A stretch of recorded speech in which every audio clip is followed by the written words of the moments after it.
आज का lecture repeat किया जा रहा है। जो प्रीवियस लेक्चर था, जिन बच्चों ने लेक्चर मिस किया या आवाज़ ठीक नहीं आ रही थी या नेटवर्क प्रॉब्लम था, तो बेटा ये देख लीजिएगा कि कल हमने पढ़ा था पेरीमीटर। ठीक है, मैथ्स बी का चैप्टर है हमारे पास पेरीमीटर का।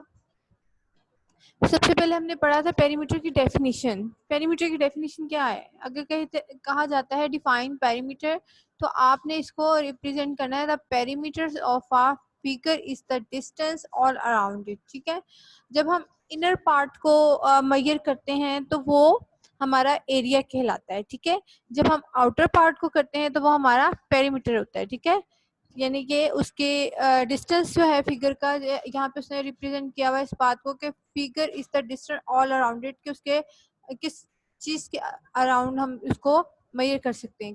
किसी भी चीज की उसकी मेजरमेंट जो है उसकी जो अराउंड की है ना, इर्द गिर्द की जो आपकी मेजरमेंट होगी वो पेरीमीटर होता है। ठीक है, और एरिया क्या होता है?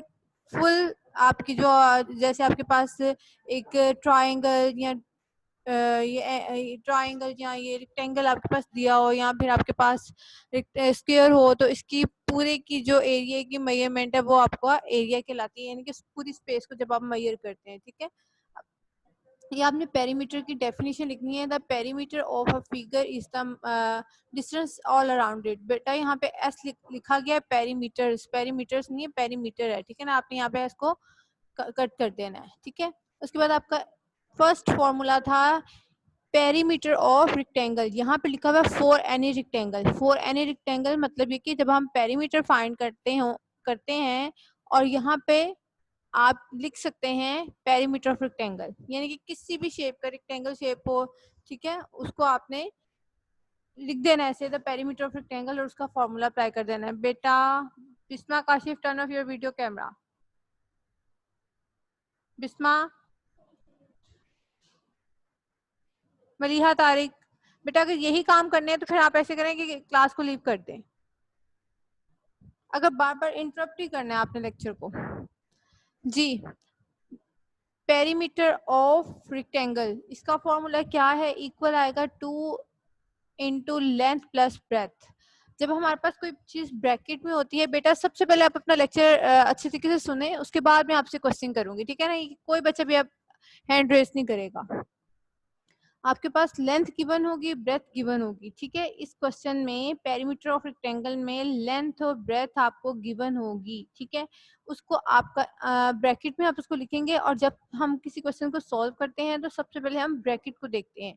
ब्रैकेट के अंदर जो वैल्यूज हों और वो उसके बाद जो सा ऑपरेशन हो रहा हो, माइनस का है, प्लस का है, मल्टीप्लाई का है, डिवाइड का, जो भी है, उस ऑपरेशन को पहले हम कंप्लीट करते हैं, उसके बाद हम उसको बाहर वाले ऑपरेशन की साइड पे आते हैं। ठीक है, अब यहाँ पे हमें कौन सी दिया गया साइन? यहाँ पे हमारे पास प्लस का साइन है, ब्रैकेट के अंदर प्लस का साइन है। ठीक है, पहले आप लेंथ और ब्रेथ जो गिवन वैल्यूज है उनको आप ऐड करें, और उसके बाद आपने 2 जो आपके है फॉर्मूले का, इसको आपने इससे मल्टीप्लाई कर देना है, यानी कि लेंथ और ब्रेथ की एडिशन के बाद 2 जो है वो मल्टीप्लाई में आ रहा है इन 2। ठीक है, आपने इसको 2 से मल्टीप्लाई कर देना है, ये आपका फॉर्मूला है।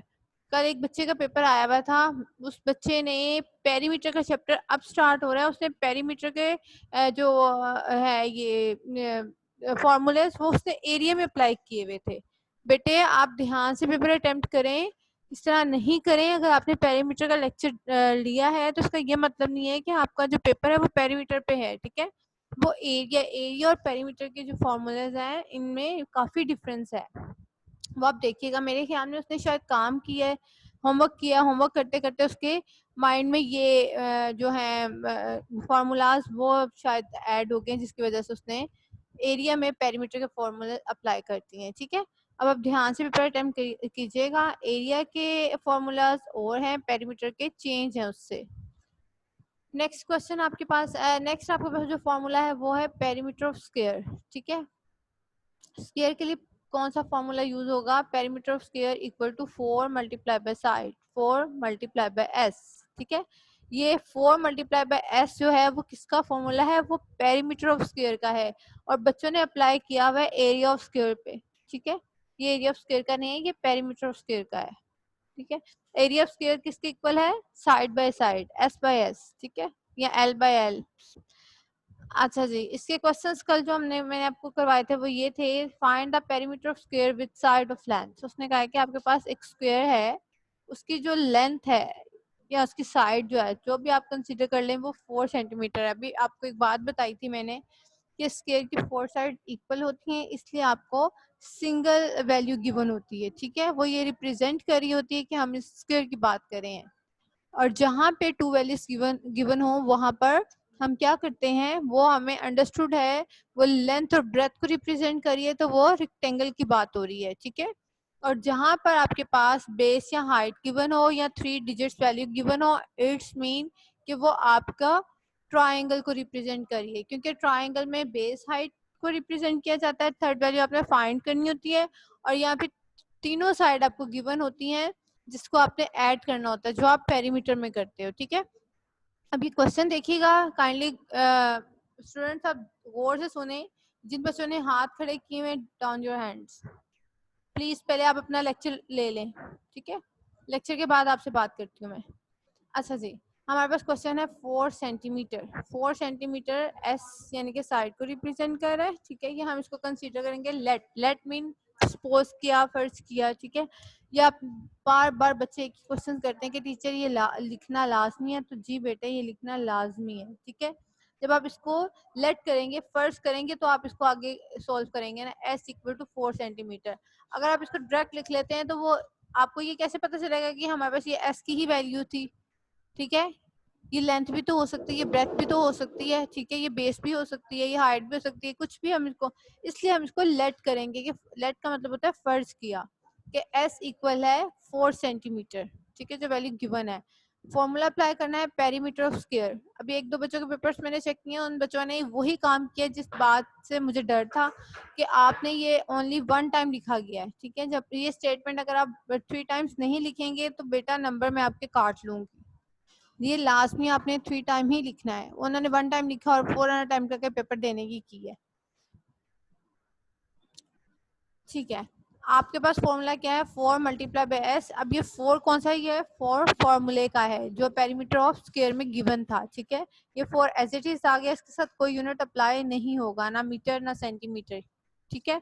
उसके बाद मल्टीप्लाई का साइन, और एस फॉर साइड में जो आपके पास वैल्यू गिवन थी वो आपने वो वैल्यू लिखनी है और वही यूनिट अप्लाई करना है। सेंटीमीटर में था तो 4 सेंटीमीटर। अब आप ये देख सकते हैं कि यहाँ पे आपका जो यूनिट है वो सिंगल टाइम है, ठीक है, 2 टाइम्स नहीं है, 2 टाइम्स एरिया में था, सिंगल टाइम है। अब आप 4 4 16 सेंटीमीटर, यहाँ पे स्क्वायर नहीं आएगा, स्क्वायर हमेशा एरिया में आता है। नेक्स्ट क्वेश्चन देखिएगा 4 मीटर। अब कई बच्चों के क्वेश्चंस ये होते हैं कि टीचर इसको सेंटीमीटर में चेंज करना है। जी नहीं बेटे, यहाँ पे आपने कोई आपने साइन को चेंज, इसको यूनिट को चेंज नहीं करना, ना मीटर को सेंटीमीटर में और ना सेंटीमीटर को मीटर में, ठीक है। जैसे क्वेश्चन गिवन है वैसे ही आपका आंसर आना चाहिए जिस यूनिट के साथ, ठीक है।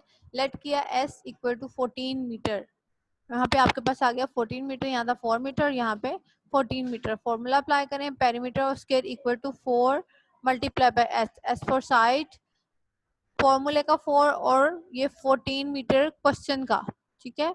अब आप 4 मल्टीप्लाई बाय 14 करें तो आपके पास आंसर आता है 56 मीटर, ठीक है। इसी तरह आपने इसके सारे क्वेश्चंस, बुक पे कोई बच्चा क्वेश्चन सोल्व नहीं करेगा, यही बात, एक बात को आप बेटा बार बार पूछते हैं, ये तमाम क्वेश्चन आपने लूज शीट या रफ रजिस्टर ले लें, उस पर सोल्व करने हैं, ठीक है। ये जस्ट आपकी प्रैक्टिस है, बाकी काम जो है जब आप स्कूल आओगे तब आपको इस सारा काम करवा दिया जाएगा, ठीक है। जब आपकी प्रैक्टिस होगी तो आप ये इजीली अटेम्प्ट कर सकते हैं, ठीक है। आपने ये तमाम काम लूज शीट पे करना है, इससे रेलिवेंट जितने भी क्वेश्चन है। कोई बच्चे ये नहीं कि टीचर आपने तो 2 क्वेश्चन ही करवाए थे तो हम यही इसको तैयार करके बैठे हैं, ये लाजमी नहीं कि 2 क्वेश्चन करवाएं तो यही पेपर में आए, ठीक है ना। आपने पेपर की तैयारी करनी है पूरे, यानी कि जितने भी आपके क्वेश्चन आपको गिवन आपकी बुक पे उस सब की, ठीक है ना। कुछ आपके असाइनमेंट्स में आ जाएंगे, कुछ आपके ये प्रैक्टिस में आ जाएंगे, कुछ आपको ऑनलाइन लेक्चर में दे दिए जाएंगे और कुछ आपको पेपर्स में आ जाएंगे। नेक्स्ट क्वेश्चन देखिएगा, find the perimeter of rectangle with side. अब यहाँ पे आपने क्वेश्चन देखना है, क्वेश्चन नंबर 1 देखें जरा। 4 सेंटीमीटर बाय 7 सेंटीमीटर सॉरी और बाय 4 सेंटीमीटर। अब उसने 2 वैल्यूज गिवन है, एक को आप लेट कर लेंगे लेंथ है और दूसरी को ब्रेथ। जब हम रेक्टेंगल की बात करते हैं तो हमारी साइड्स इक्वल नहीं होती, ठीक है। रेक्टेंगल शेप हमारी किस तरह की आती है, ये शेप होती है, ठीक है। ये रेक्टेंगल शेप है, या आप इसको यूं कह लें, ये रेक्टेंगल शेप है, ठीक है।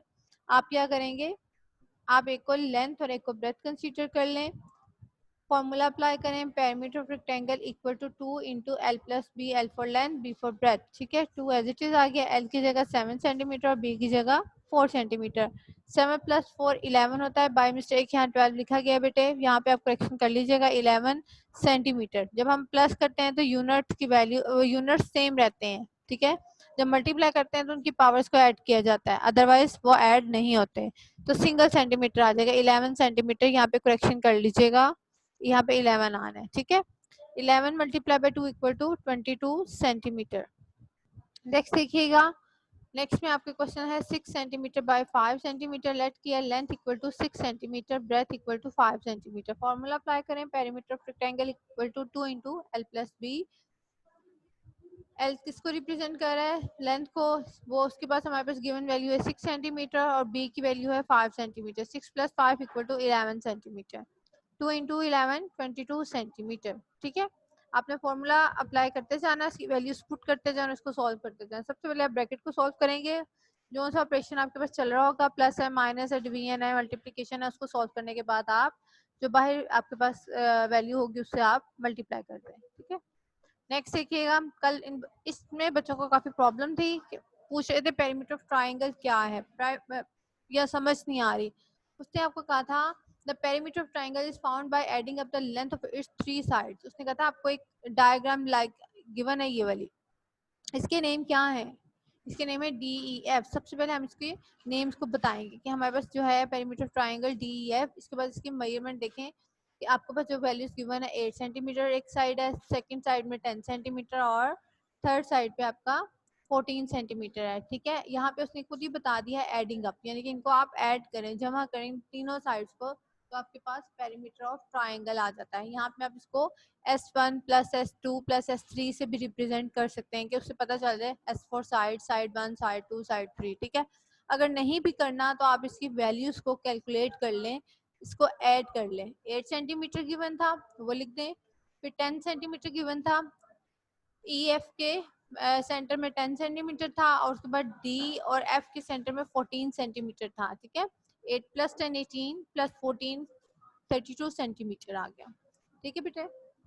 अब देखिए इसके साथ ही आपको, ये तो एग्जांपल थी, अब आप इसका क्वेश्चन देखिए, find the perimeter of the following triangles, ठीक है। एक ट्रायंगल आपको गिवन है, ये देखिए क्वेश्चन सॉल्व नहीं था, ये मैंने खुद सॉल्व किया है, ए बी सी, ये हमारे पास ट्रायंगल थी।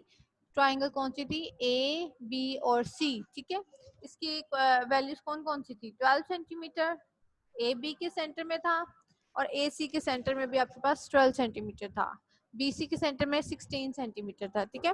अब आपके पास तमाम वैल्यूज सेंटीमीटर में है, अगर ये मीटर में होती तो आप इधर मीटर ही लगाते हैं, ठीक है। यहाँ पे चूंकि सेंटीमीटर है तो आपने सेंटीमीटर ही कंसीडर करना है। सोल्यूशन में लिखें perimeter for triangle A B C, triangle का नेम लिखें, इक्वल टू 12 सेंटीमीटर, 16 सेंटीमीटर या 12 सेंटीमीटर। आप तीनों साइड को 1 बाय 1 लिखते जाएं। उसके बाद आप जब इसको ऐड करेंगे, 12 प्लस 16 28, 28 प्लस 12 40, 40 सेंटीमीटर, ठीक है। ये आपका आंसर आ जाएगा 40 सेंटीमीटर। अब इसमें से आपने जो याद करने वाली चीजें हैं, वो तो सबसे पहले जो आपने माइंड में अपने अच्छे तरीके से जो रखना है वो है इसका ये definition, the perimeter of a figure is the distance all around it. ये आपको डेफिनेशन लाजमी और अच्छे तरीके से याद होनी चाहिए, जैसे आपने एरिया की थी, ठीक है। उसके बाद आपने इसके फॉर्मूलाज याद करने हैं। फॉर्मूलाज में आप यहाँ पे लिखेंगे, यहाँ पे तो लिखा है ना the perimeter for any rectangle the perimeter, आप यहाँ पे यहाँ इस जगह आप ये लिख सकते हैं पेरीमीटर ऑफ रेक्टेंगल, और उसके बाद आप इसकी जगह लिख सकते हैं पेरीमीटर ऑफ स्क्वायर, ठीक है। इससे आपको ये पता चल जाएगा कि ये पेरीमीटर का है। चाहे अभी भी आप पेंसिल अगर आपके हाथ में है तो आप अपनी पेंसिल से अपनी बुक पे साइड पे लिख लें, इसके ऊपर लिख लें, और यहाँ इससे थोड़ा सा हट के लिख लें ताकि आपको थोड़ी बात समझ में रह जाए, ठीक है। पेरीमीटर ऑफ रेक्टेंगल, इसको ब्रैकेट में करके कर दें, इसको ब्रैकेट में करने के बाद साइड पे लिख दें या आप इसके छोटा छोटा करके ऊपर लिख दें ताकि आपको इस चीज की समझ में आ जाए कि हाँ ये हमें याद रहेगा, ठीक है। और इसकी जगह आप लिख लें पेरीमीटर ऑफ स्क्वायर, ठीक है। उसके बाद आपका थर्ड फॉर्मूला क्या था, वो था perimeter of triangle. Perimeter of triangle लिखने के बाद आप लिख दें इक्वल टू S1, या इसकी जगह लिख लें S1 plus S2 plus S3। S1 किसको रिप्रेजेंट कर रहा है, साइड 1 को, S2 साइड 2 और फिर S3 साइड 3। यहाँ पे आप लिख लें perimeter of triangle equal to S1 plus S2 plus S3, यानी कि तीनों साइड का सम जो है वो है पेरीमीटर ऑफ ट्राइंगल, ठीक है। अब ये तीनों फॉर्मूलाज और डेफिनेशन बहुत अच्छी तरीके से बेटा आप लोगों ने याद करनी है, और इसमें आपने डिफरेंस देखना है कि एरिया में और पेरीमीटर में क्या था। पहली बात तो ये कि इनके फार्मूला जो है वो चेंज है, ठीक है। दूसरी बात ये कि इनके जो डिफरेंस था इनमें, जो मैंने आपको बताया था वो ये था कि एरिया के एंड पे जब आप आंसर लिखते हैं तो उसके यूनिट पर स्क्वायर आता है, ठीक है, चाहे वो मीटर में हो चाहे वो सेंटीमीटर में हो। बट जब हम पेरीमीटर की बात करते हैं तो पेरीमीटर जो है वो स्क्वायर में नहीं आता, वो सिंगल यूनिट के साथ आपका अप्लाई होगा। क्लियर है बेटे। अब आज मुझे ये बताएं कि इस टॉपिक पे अगर किसी बच्चे को कोई